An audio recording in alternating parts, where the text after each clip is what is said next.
Hey y'all, Farmer Dre back at it. It's another beautiful day here on the farm, but I don't thank everybody for stopping by. If you haven't already, go ahead and hit that subscribe button. Go ahead and smash that like button if you guys enjoyed today's video. Don't forget, I'm coming to you guys every single day until I hit 10K.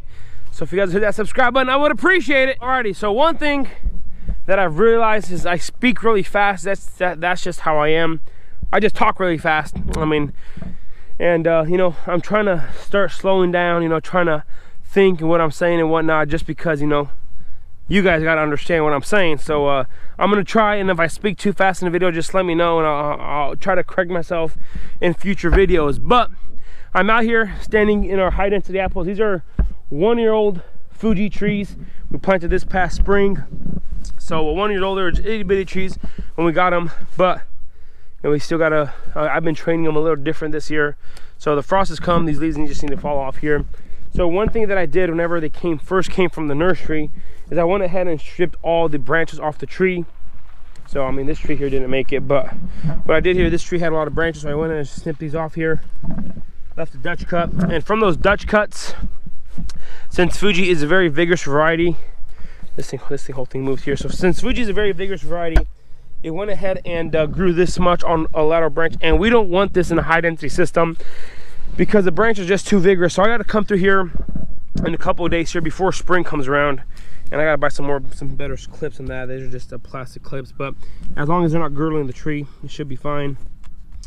And then we got to come back and put those bigger 3-inch clips on there. But like I was saying, since we don't want this in a high density system, you want to go ahead and leave a Dutch cut. So that's a Dutch cut there, and I already went ahead and grew a different branch. So I got to come through and tie these down, and go ahead and tie these all down so that next year, in the second year, that it could go ahead and you know, start producing a lot of fire butts, so that in the third season they go ahead and start producing us a nice good crop. So you know, we still got to come finish off the trellis system, and you know, a lot of these trees, you know, they'll barely reach the third wire in the third season here. Some of these trees will reach the, you know, start reaching the top wire here pretty soon. But like I said, it's always a learning process with these apples, the high density apples. And you know, they broke bud right here. You know, this is from the nursery, and that's what, 24 inches of growth, 24 to 30 inches of growth in one season. So that's what we want to see, and that's how you get an high density apple system growing how it's supposed to be growing. So alrighty, so the reason I'm talking about apples is because I'm right here right next to them. But then again, we have all these metal pipes here. So these just got delivered today. I was gonna film me unloading them because we have one of our friends, he works at a metal shop and he does all the deliveries for them, and he just came out here and delivered the pipe. I was gonna do that, but I totally forgot about it because he just showed up and we had to get him going. So these are the metal pipe for the high density system. So we got to chop them up to 12-foot sticks, and then we'll go ahead and put them in the ground. And the reason we use metal pipes instead of wood pipes, as you guys will see in a traditional system, is because our soil here is super rocky, and you know, there's no way you could beat in a 12 to 8 inch, even a 6-inch wooden pipe, a post, because you'll just ruin that post, because once you hit a rock, you'll just put so much pressure, start destroying it. So we use the metal pipes just because it's for in our area here, it's super easy to beat in, they don't break. And you know, these are used oil filled, they use them in the oil fields, and these are already used, so they go ahead and they sell them pretty cheap. So I think we paid $1.30 a foot for these pipes, and you know, it's not too terribly bad for a trellis system. But then again, you know, preferably is wood posts, but since, you know, the situation we're in with our farm, there would be no way to put in so many posts by just beating them in.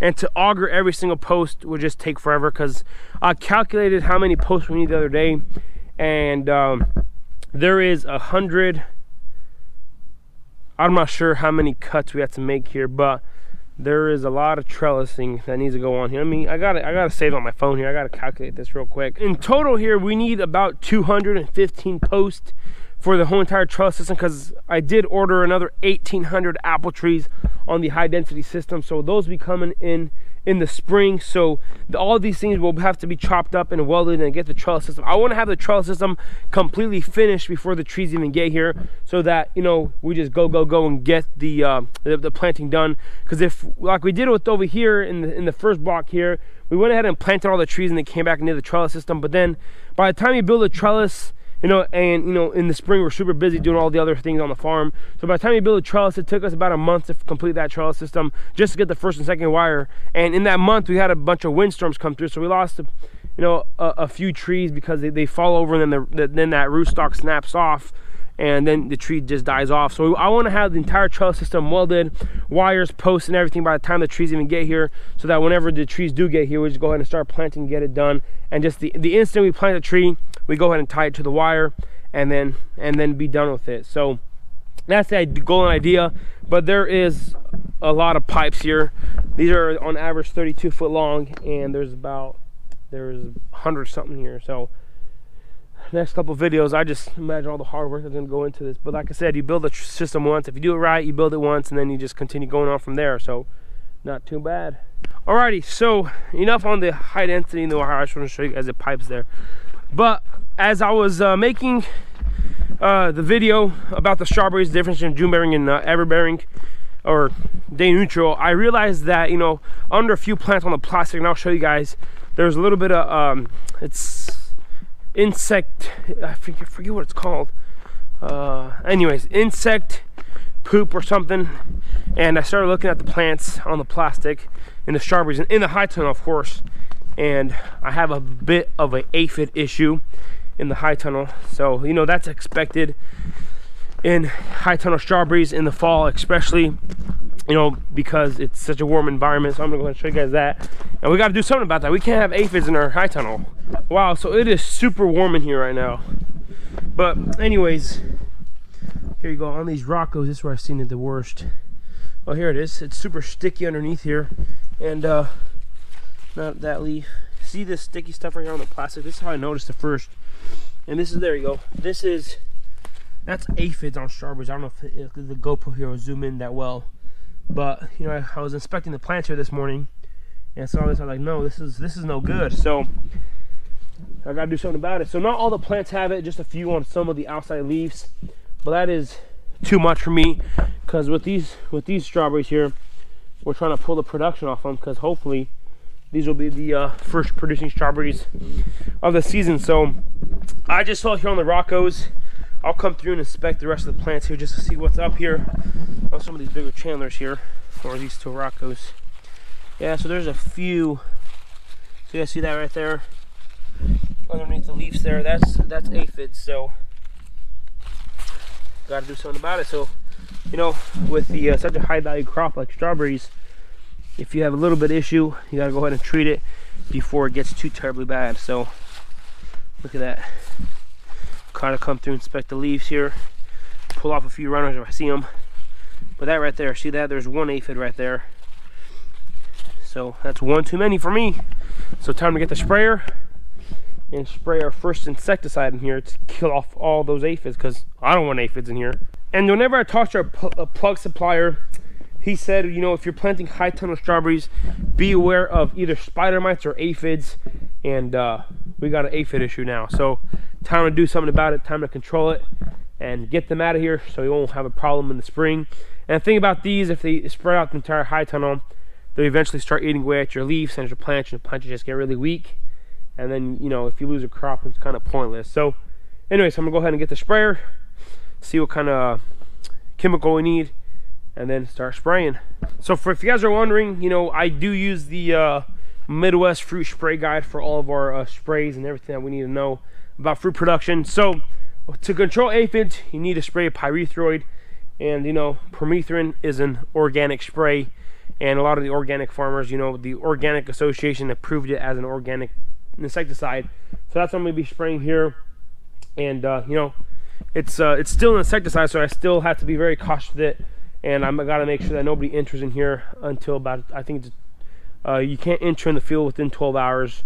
So once I spray in here, I won't be entering in here until 12 hour passes, and then I'm gonna go ahead and come back here tomorrow and see what job they did. So let's get to spraying. One thing to remember, that a high tunnel is a 1/15 of an acre.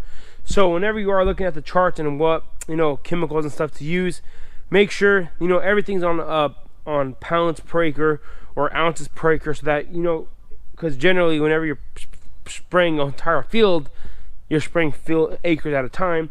But in here, you got to divide everything by a 1/15, because a high tunnel is barely a 1/15 of an acre. So yeah, just something to keep in mind whenever you are mixing your chemical. Make sure you don't over apply, you'll make sure you don't under apply.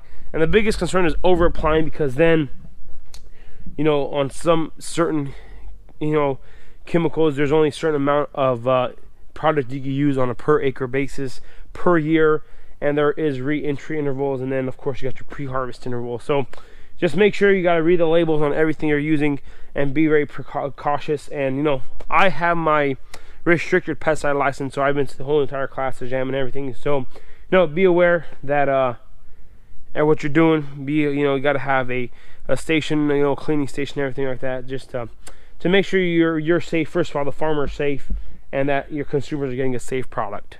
Alrighty, so this is the spray I'm going to use. It's just our, I use this quite a bit. This is what I spray most of the weed killers and stuff with. I spray all the tunnels with it, and I make sure to clean the tank every single time I use it. So this I'm gonna be using before I mix up the chemical here. And I can't be filming whenever I'm spraying, just because I gotta get all geared up and suited up, and I don't want to touch my camera. If anything happens and then I gotta touch my camera, turned off, then you get infected. So I gotta go ahead and make sure everything's clean and sanitary. I'll mix up the chemical. And spraying in high tunnels, you use such a little amount because the 1/15 of an acre.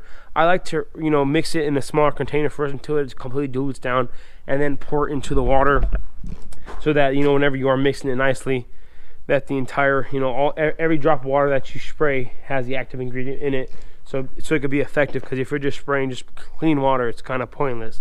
But make sure that first of all, you're being safe to yourself and safe to the plant. So I'm going to go ahead and mix chemical here, and then first of all get all geared up, spray, and then I'll see you guys whenever I get all cleaned up again. So I just realized that I didn't film an outro to the video, so I got done spraying the strawberries, and then my camera, I left it on the floor over there.